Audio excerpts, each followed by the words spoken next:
Em nosso estudo de hoje, a lição 19 do livro Palavras da Vida Eterna, que tem como título Ação de Graças.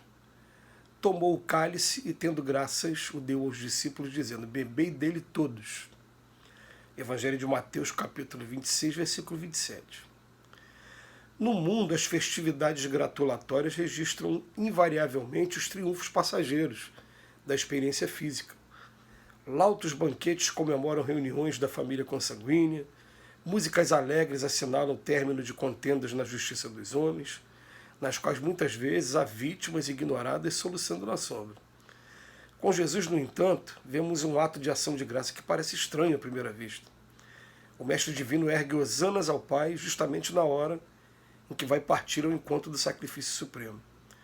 Conhecerá a desoladora solidão no Jardim das Oliveiras, padecerá a injuriosa prisão, meditará na incompreensão de Judas, ver-se-á negado por Simão Pedro, experimentará o escárnio público, será preterido por Barrabás, o delinquente feliz, sorverá fel sobre a coroa de espinhos, recolherá o abandono e o insulto, sofrerá a injustificável condenação e receberá a morte na cruz entre dois malfeitores. Entretanto, agradece.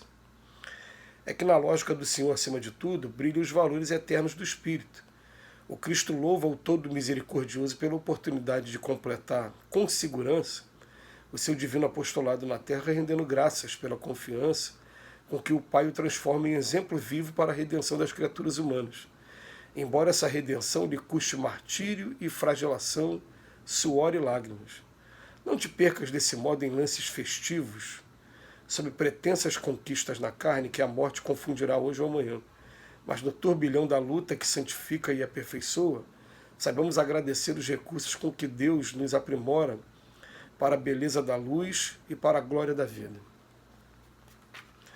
Emmanuel hoje chama a nossa atenção quanto aos banquetes que a gente está fazendo, as festividades que a gente está fazendo, e ele lembra inicialmente que normalmente as festividades que a gente faz são para comemorar triunfos passageiros da experiência física. Então a gente costuma fazer festa para quê? Aniversário, formatura, casamento, promoção no trabalho, ou as festividades de final de ano que são normais. A gente costuma fazer essas festividades aqui na Terra.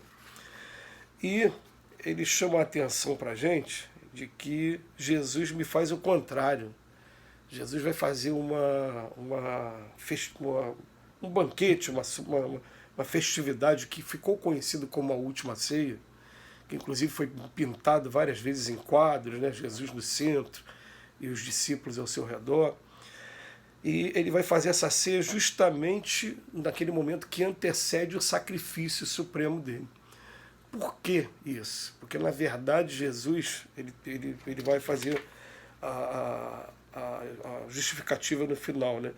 Ele diz o seguinte, que Jesus está vendo os valores do espírito, não os valores transitórios da experiência física, como os triunfos passageiros da experiência física.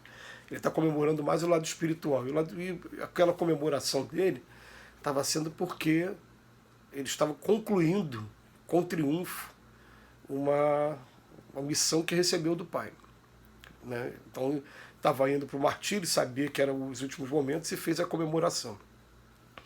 E Emmanuel chama a nossa atenção, no final, para que a gente tome muito cuidado com esses lances festivos sob pretensas conquistas na carne que a morte confundirá hoje ou amanhã. Ele coloca aqui no último parágrafo. Por quê? A gente vai perceber que a gente acaba sendo vítima se a gente não tiver essa vigilância com relação a esses banquetes, em primeiro lugar, porque a gente vai perceber que esses banquetes podem estar colocando em risco a nossa saúde física por conta da alimentação inadequada, por conta do exagero de bebidas alcoólicas e por conta também do fato de você estar entorpecendo o seu corpo com esses prazeres que, na verdade, acabam atrapalhando o trabalho que a gente precisa fazer. Tem um momento até que ele chama atenção também, em um dos parágrafos, que enquanto a gente está aqui tendo banquetes junto com a nossa família consanguínea, músicas alegres, muitas vezes tem vítimas ignoradas soluçando na sombra.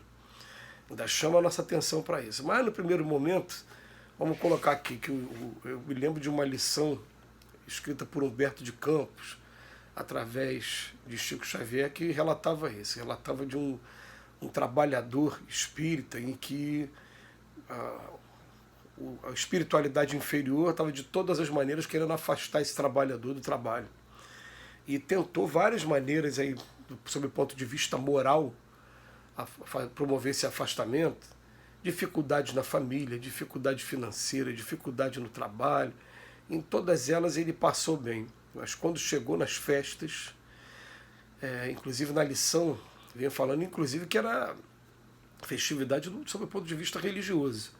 Que aquela pessoa começou a se tornar um expositor, um orador de destaque, e ele era convidado apenas para aniversários de casa espírita, para comemoração de seminários, para congregações, enfim. Então o que acontece? Ele começando a frequentar essas reuniões, ele começou a participar tanto de banquetes, que daqui a pouco ele ficou fora do peso, obesidade, e na lição, como a intenção é chocar mesmo, ele fala, chegou um ponto que a pessoa não conseguia mais sustentar 5 minutos de oratória porque ficava com falta de ar devido à obesidade que foi desenvolvendo.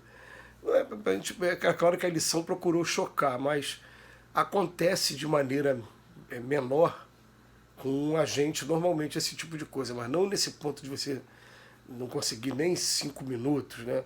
Mas sim de você, por conta da sua alimentação, já não conseguir a aliança ideal com o plano espiritual para poder servir de instrumento na mão deles, e até mesmo atrapalhar realmente vários outros aspectos. Então, o alerta para o banquete, a gente precisa sim de estar assinalando alguns momentos, de estar comemorando alguns momentos que vão aumentar os laços de amizade e de amor, e que vão também proporcionar, né, vontade de estar superando essas dificuldades, certeza de ter amigos no caminho que nos ajudam. A gente precisa disso, todos nós, tudo bem. Mas o exagero dos banquetes é que podem estar fazendo com que a gente confunda a missão que a gente está tendo que cumprir.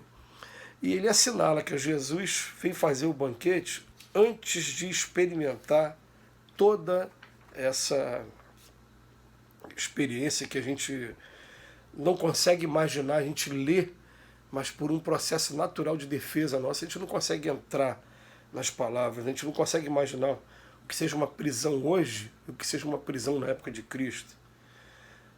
A incompreensão de Judas sendo negado por Pedro, o escárnio público, sendo trocado por um ladrão, que foi o Barrabás, na hora de estar com sede, jogar em fel. Ele fez um banquete, sabendo que isso tudo ia acontecer, porque na narrativa dos evangelhos vem lá, chega um momento que ele até fala com o pai, pai, tem como afastar esse cálice de mim? Depois ele se recompõe e fala, não, é isso que tem que acontecer, isso vai acontecer. E no final das contas ele acaba recebendo a morte na cruz entre 2 malfeitores, mas agradece. E fala que na lógica do Senhor, acima de tudo, brilham os valores eternos do Espírito. Então é interessante, né? Eu vou fazer um banquete, mas eu quero fazer um banquete, uma festividade a partir de agora, em cima dos valores do Espírito. Quais são os valores do Espírito? Cada um agora vai se planejar agora do jeito que a necessidade mandar. Eu preciso aprender a perdoar, eu preciso aprender a ter mais disciplina, eu preciso aprender a me controlar dentro do ponto da cólera, da agressividade. Eu preciso. E você vai fazer os seus planejamentos, e conforme você for obtendo êxito, a gente vai promovendo comemorações. Aí sim, vou comemorar agora, porque para mim foi uma grande vitória esse tipo de coisa. E ele termina que não te percas desse modo em lances festivos sobre pretensas conquistas na carne, que a morte confundirá hoje e amanhã, mas no turbilhão da luta que santifica e aperfeiçoa, saibamos agradecer os recursos com que Deus nos aprimora para a beleza da luz e para a glória da vida. Fica aí a mensagem sobre, e alerta, principalmente, sobre as festividades e os banquetes. Que Jesus nos abençoe hoje e sempre.